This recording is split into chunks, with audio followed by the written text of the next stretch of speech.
Hello, we are live with Milfy MacGyver and Night Moves Magazine. I want to say thank you so much for coming out to the show. And you are quite an interesting woman. You've got many different hats that you wear. Yeah, I guess So, MacGyver makes sense. how long have you been in the industry?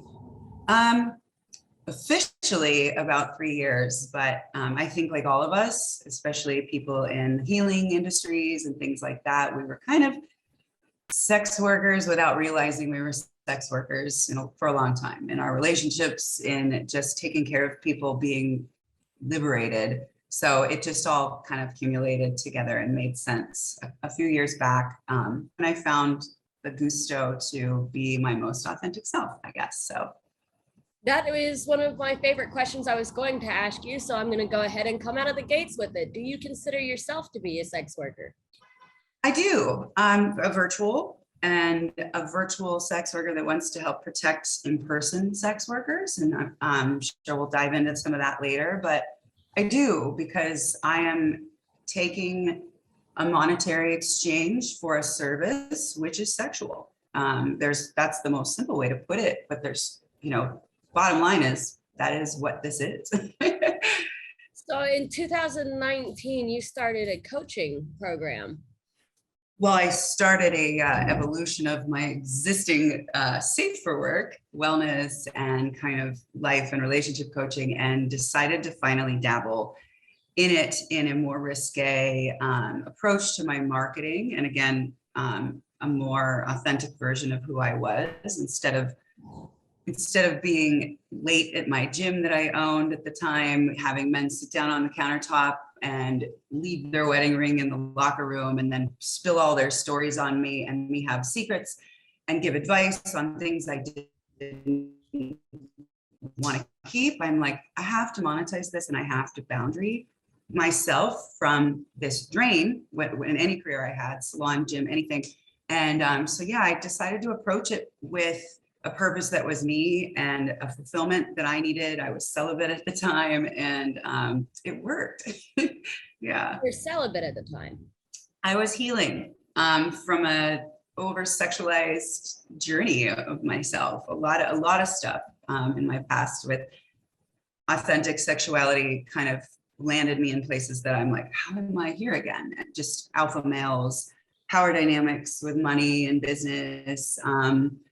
Shooting videos when I was a married kept housewife, having boy toys and things like that just honestly have made my life have a lot of turbulence, despite the cookie cutter white picket fence on the outside, being a single mom that handles her life, I think, well. I have a great son. I just was like, there is something here that I'm not doing right, and I needed to take a break.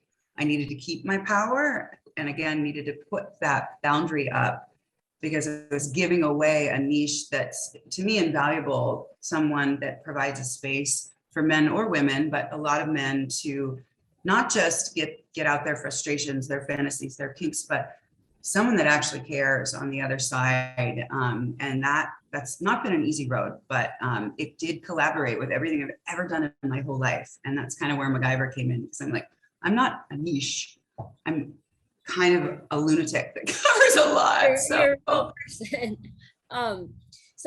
Would you say that your time of celibacy and healing and learning that you needed to step away from what you had been doing prior helped you be a better sex worker today? Yeah, it did, because well, for starters, when I started, I was insatiable. So they probably got the most authentic person they could find. It was like, this is new. And this was before the pandemic. So before OnlyFans really, so. Oh yeah. The idea of women being really real and having access to regular women, influencers, people they'd never seen, seeing us in a sexual way, one-on-one, live, all of it was very, very fresh. So I got really blessed and lucky that I bit down before all of the boom.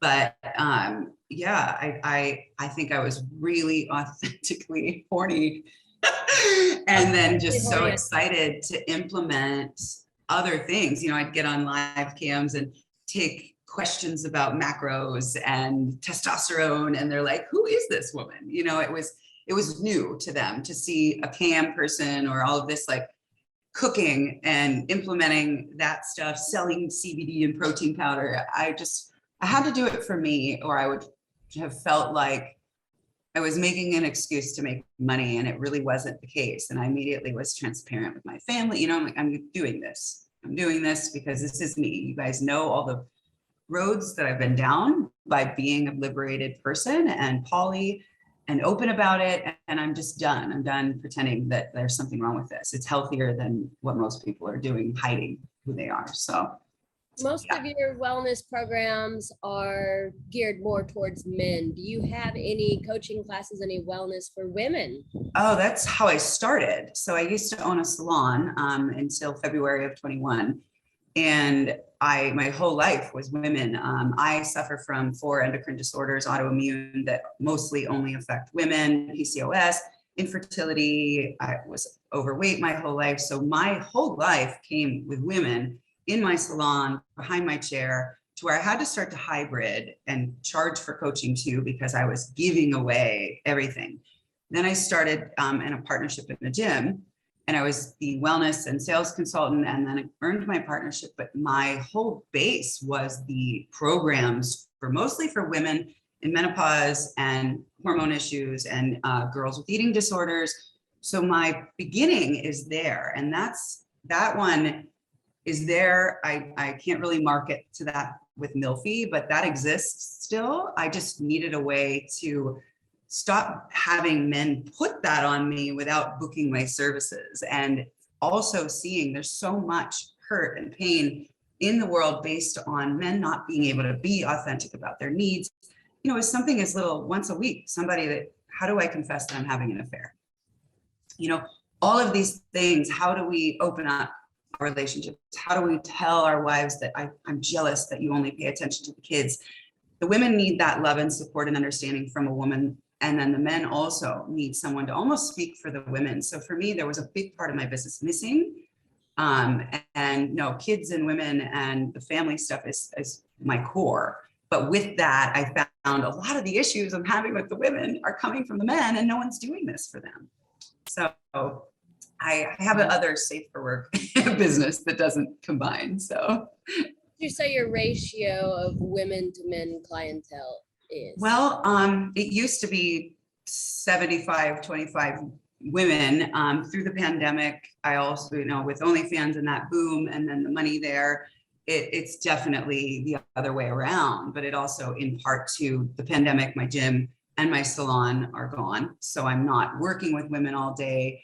And I also had a lot of obstacles through that time with my son and I, and we had lost our home in a toxic mold house. I was very sick.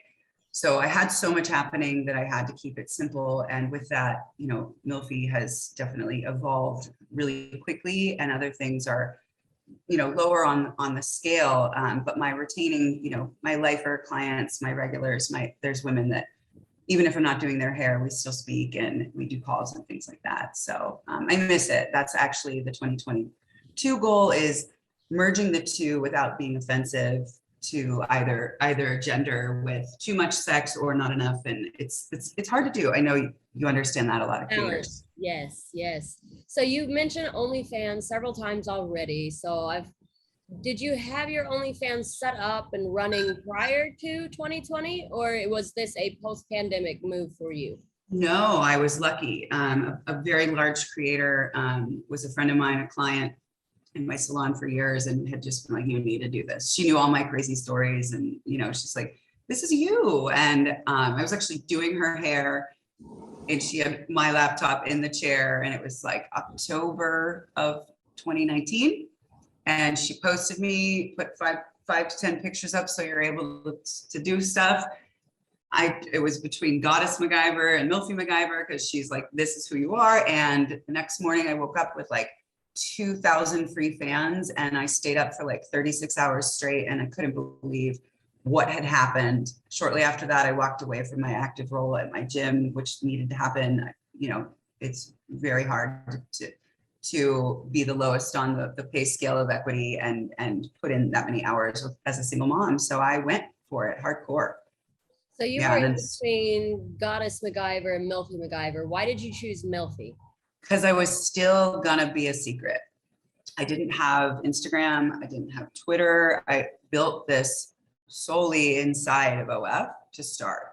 So I didn't want to destroy the Milfy. I have, Goddess MacGyver. I own all those domains. It's still on the table for a rebrand for a more family vibe, both sides, men and women. But I didn't want to porn up a brand name unless I was sure. So, and then it only took me a month or two to be sure. And now it's just sorting out where to go with it, with all the other things that have, how it goes. So many doors open when you decide to be who you really are. So porn up. Speaking of porn, you helped with a major brand right now, Foxy. Yeah. That did start up in 2020. Foxy.co, which is great because I can say Foxy around my kid all the time. And if you see Foxy.com, it's an organic produce. So, and mom works in wellness. So they'll never, it's a good safe. Wow, then. It does. It's wild. But he began for years. This was a self-innovative design, just a photographer that's A-list gone into adult and shoots the A-list of adult now too, that just saw all the problems for creators, a very logical mind, a beautiful mind. And we met through actually a trainer in my gym that used to work in adult, was like, you got to meet this guy. And I'm like, I'm so busy. You have no idea what I'm doing now. Like I had groups of girls, referrals. He's like, just meet him, take a meeting. Took a meeting with my potential investor because I needed a platform that would allow me anonymous video chats. I'm used to booking by appointment and doing things the way I would my other businesses. I wasn't going to do sex work differently. Like it should be more respectful and more professional, but it's not.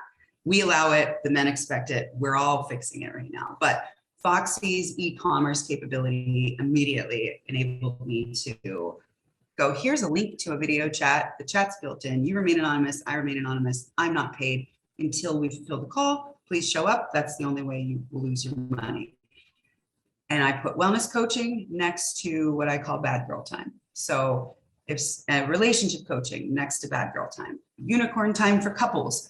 Maybe they want to talk about opening their marriage and maybe they want to try it out virtually with me first. So I was able to put all these weird things in one place, customize it, build anything, and not have to run a second platform and have a subscription and have people, do you do this? Do you do that? With Foxy, it's all right there. So it's been a beautiful compliment to my OF, to my social medias, because I can sling links to direct products and not have to go through I'll PayPal you, can we Skype or Snapchat? I'm like, I'm not a college kid doing this in my dorm room. This is not how I do this. So take it or leave it. And it's been hard. I work against the grain. I refuse a lot of business if they don't go through my systems, but that's the only way we're going to change the industry. And with that said, I got a lot of models on because I met the Foxy creator. I'll keep him anonymous. I didn't check first this time. I met him in March of 2020. So you can imagine that's when OF boomed. I think within a couple months, I had put 500 or 600 girls on there. It doesn't mean everybody's moving. It's tough. You get it. Platforms take a lot of work to get going. But it's been a beautiful thing. And I've been a big part of just working side by side with him. And he's out to protect us. We've all sat in on Zooms when all the new platforms came out after the OnlyFans pulling the plug. Who do we go to? Where do we go? And there was so many. I got email after email after email. New platform, yep. Platform. Yep, he's got a clean reputation. Yep, there needs to be a woman going, no, you can't do that. That's not right. Putting him in Telegram 2 years ago was a big deal. There was no men in there. I liaisoned him into a group.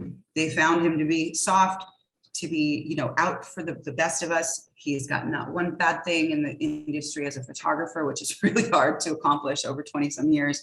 I take no shit. And I think we've been a really good team.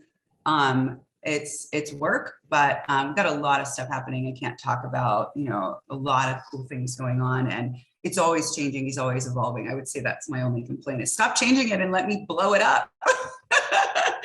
But, the perfect software is really what is needed now, not not the next best thing. And we've always sort of sat back and went, the people that get it, get it. So the e-commerce, you can build your own site basically without having to host and worry about it. So the setup of the website is great. And this is the level of professionalism that I think a lot of not only American, but worldwide culture doesn't understand that sex workers uphold. So we have seen companies up to and including Pornhub get demonetized by banking systems because they deem us to be unprofessional. So how does Foxy deal with the banking systems and being able to pay out creators and not worry about being shut down? That is something actually my partners and the creative partner, as far as the web design, he's been laughing for years, telling me, OF's they're gonna pull you guys off like they are. I'm not saying that to scare you. I've had that inkling for a long time. Like, I don't know, let's talk about 2257. Like, I was a rookie, you know, I didn't know. I was shooting stuff at home. He's always explained that to me. So we are completely compliant, but our billing partner is 20 years in the industry with very, very strong relationships. So this isn't two people that just decided, oh, we want in on the porn money. Foxy's been evolving for 5 years, and our billing partner is with another huge streaming site. Again, not my business to disclose names and other companies. And we have pop-ups to upload 2257s. Like, we were compliant before the date, and OnlyFans still isn't. They're still not demanding the paperwork. They're suggesting that you tag, but there's no worry there. We were made for adult. We're staying in adult. The proof of concept is in adult, where I'm trying to go mainstream with it because of yoga instruct, all these hybrid creators that are now coming to surface. I was kind of a pioneer there, I think, of like, I do this, but I also get naked. There's a lot of those women who are just starting their OnlyFans now, you know, like sex coaches and things like that. And I'm like, this is where a yoga instructor, a musician, anybody, sell your music, sell your prints, sell your classes, sell naked yoga courses. If you're a big promo seller, put it on there and have links instead of spending 24 hours a day in Telegram. It's a hard thing to get people to understand, but there is protection in the billing. It can be used safe for work. We actually have a button that makes it so if someone comes in and they're sitting at their desk, they won't see any of the naughty stuff, but everybody on there is naughty.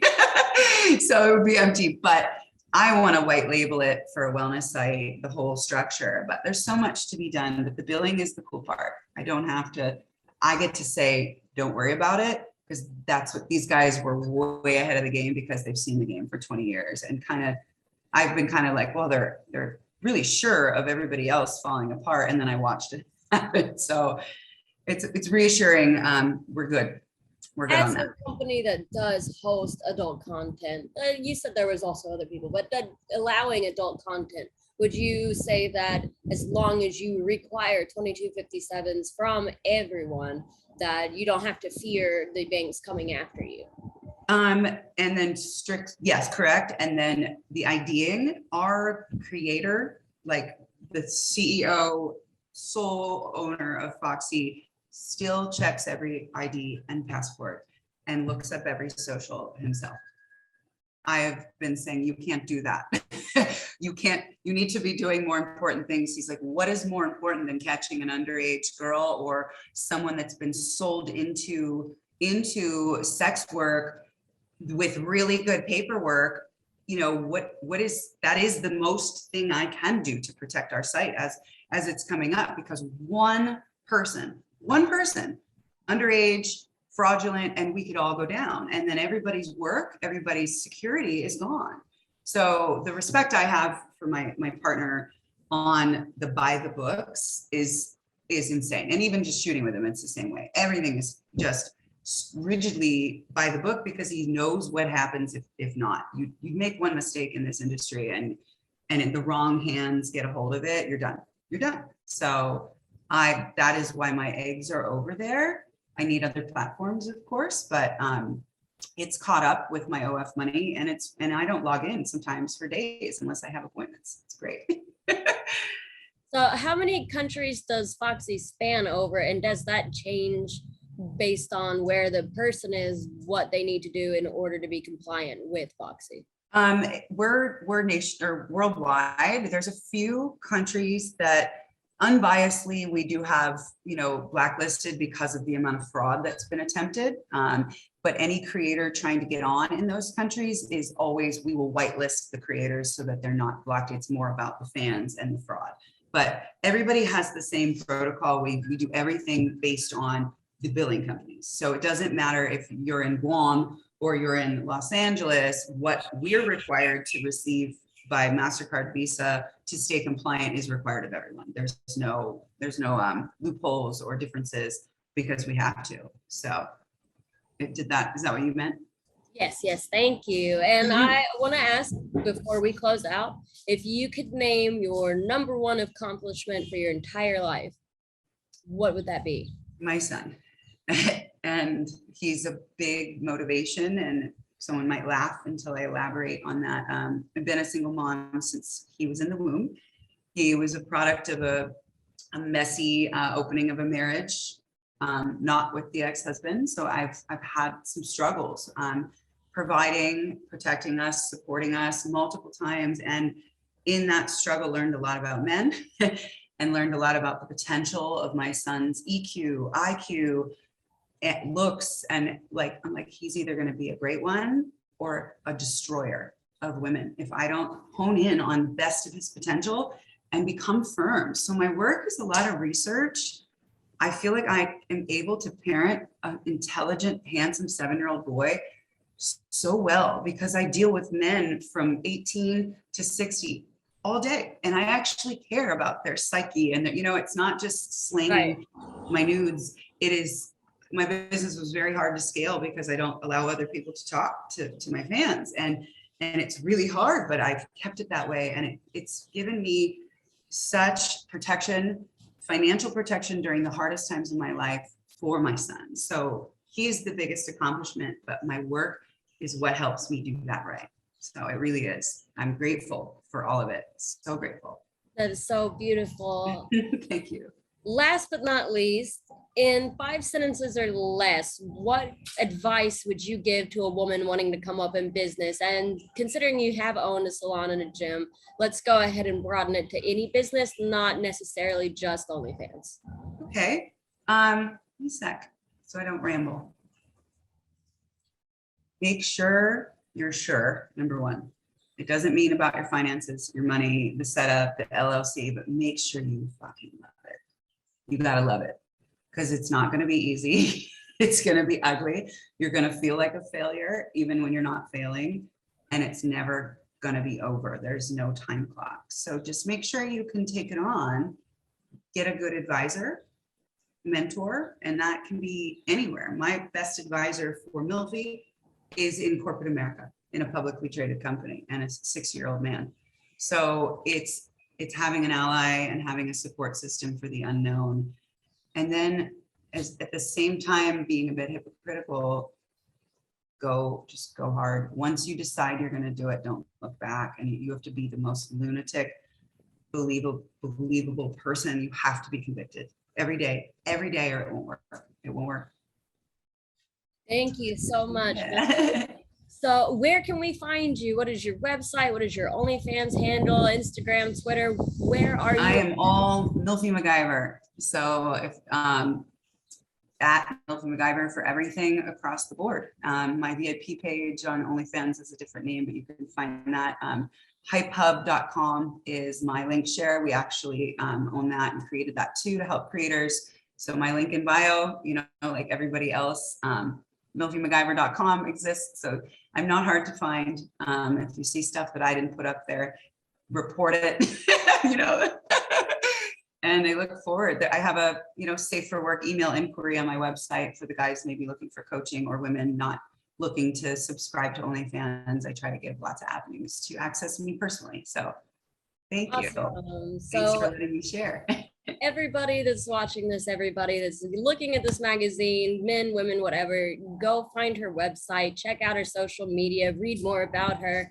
I'm coming to a close on my time, but there's plenty of information about Milfy out there on the internet, and Night Moves Magazine thanks you for coming out today.